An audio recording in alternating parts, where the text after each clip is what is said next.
Você acorda com o som de uma notificação ecoando no quarto. A luz da tela na parede ilumina o ambiente com a mesma mensagem de sempre. Sua lealdade é a base da harmonia. Trabalhe para o bem comum. Você esfrega os olhos e tenta ignorar, mas sabe que isso não é uma opção. No mundo em que você vive, as telas nunca se desligam. Elas estão sempre lá, observando, ouvindo. Enquanto se levanta, você toma cuidado para não demonstrar irritação. Até mesmo um suspiro pode ser mal interpretado. Enquanto se veste, outra mensagem surge no alto-falante da casa. Redes sociais são espaços de harmonia. Publicações que ferem as diretrizes democráticas serão revisadas. Você pega seu celular e percebe que algo que postou ontem foi apagado. Uma notificação informa: seu conteúdo violou as normas de segurança.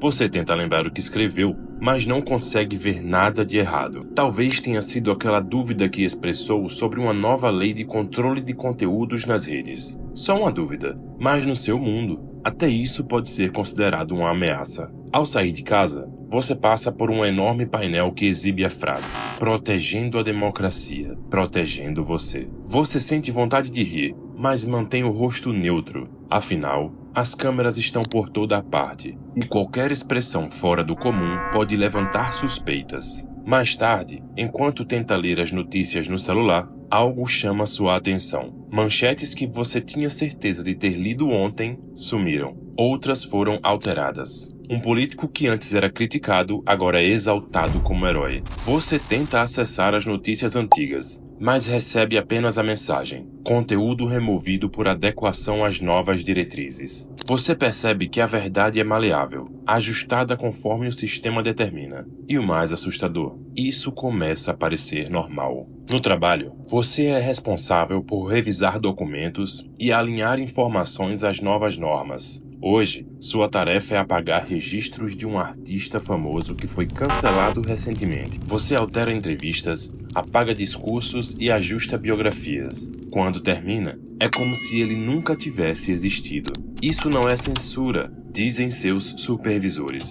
É proteção contra fake news. Mas você sabe o que realmente é. É apagar o passado, redefinir a história. É fazer com que ninguém possa lembrar, nem mesmo você. Na pausa para o almoço, você tenta falar com um colega que costumava questionar as coisas, mas ele não responde. Seu perfil nas redes foi deletado, suas mensagens apagadas. Ele foi silenciado. Você pensa em perguntar sobre ele, mas o risco é grande demais. No seu mundo, até a curiosidade pode ser perigosa. Você escolhe ficar em silêncio. E assim o dia passa. Você percebe que está se policiando o tempo todo. Não é só sobre o que você diz ou faz. É sobre o que você pensa. Você começa a reprimir pensamentos antes mesmo de formulá-los completamente. Talvez seja mais seguro assim. Talvez seja o único jeito. À noite, você recebe uma notificação no celular. Atualização de vocabulário aprovada. Use os novos termos para manter a harmonia. Ao abrir a lista, percebe que palavras como pai e mãe foram substituídas por progenitor 1 e progenitor 2. Outros termos como liberdade agora são descritos como responsabilidade coletiva. E claro, pronomes neutros são obrigatórios. Você sente que a linguagem está encolhendo, se tornando uma prisão.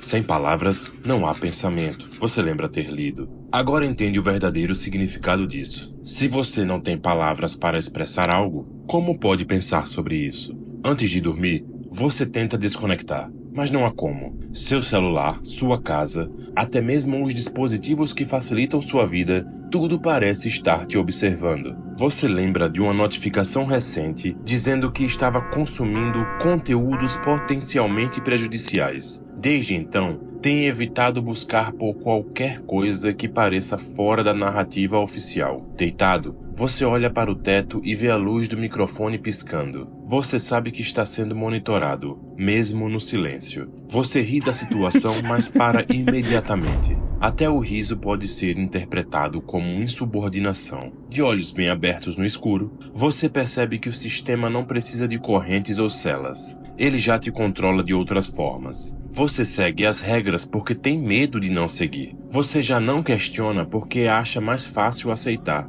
E então a pergunta que ecoa em sua mente é: quando foi que eu comecei a aceitar tudo isso como normal?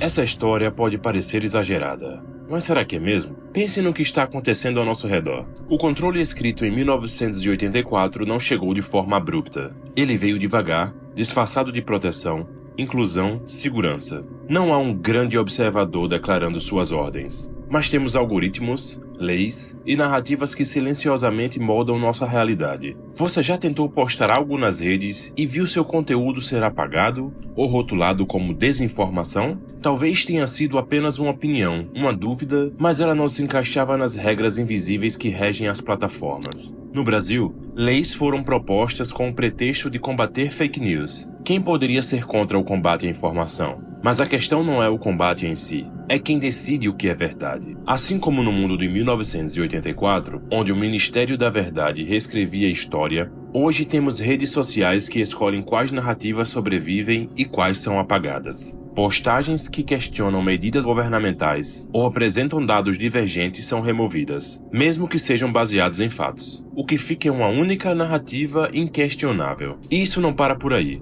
Algoritmos filtram o que você vê, moldando sua visão de mundo sem que você perceba. Eles decidem o que merece destaque e o que deve ser enterrado. Assim como na história que você acabou de viver, a verdade é moldada pelas mãos invisíveis que controlam a informação. Você pode não notar, mas está sendo observado o tempo todo. E não falo apenas das câmeras nas ruas. Falo dos dispositivos que você carrega no bolso, das assistentes virtuais que ouvem suas conversas, das notificações que surgem no exato momento em que você menciona algo em voz alta. No Brasil, sistemas de reconhecimento facial já estão sendo usados em algumas cidades. A justificativa é segurança pública, mas quem controla esses sistemas? Quem decide como eles serão usados? Assim como em 1984, onde até o suspiro poderia ser interpretado como traição, hoje vivemos em um mundo onde seu rosto, seus passos, suas buscas na internet são registrados e analisados. Lembra daquela história sobre proteger a democracia?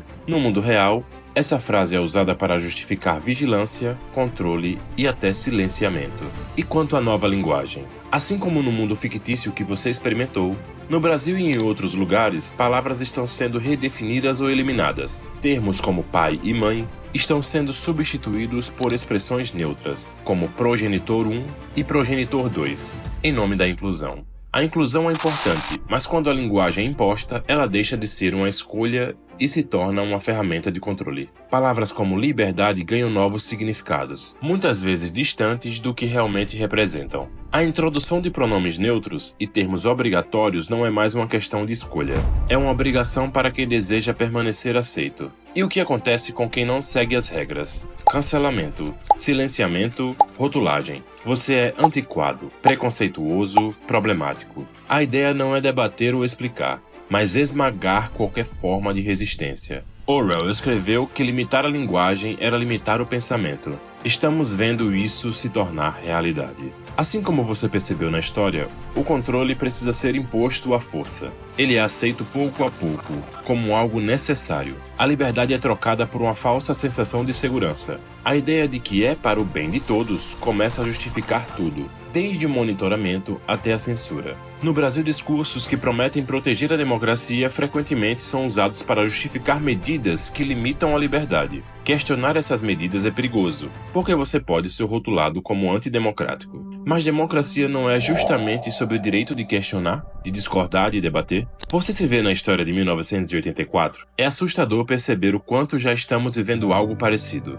O controle sobre o que podemos dizer, as narrativas que são impostas, as verdades que desaparecem e a linguagem que está sendo moldada. Tudo isso está aqui, agora. A pergunta que fica é: até onde estamos dispostos a aceitar? Orwell escreveu 1984 como um alerta, não como uma previsão inevitável. A boa notícia é que ainda podemos fazer algo, mas o primeiro passo é enxergar o que está acontecendo. Todos nós fomos condicionados ao fracasso desde o nascimento, e nesse vídeo que está aparecendo para você, eu explico como isso vem acontecendo nas nossas vidas e apresento uma forma de como podemos mudar essa rota. Muito obrigado por ter chegado até aqui. E lembre-se, não aceite o óbvio, forge sua própria verdade.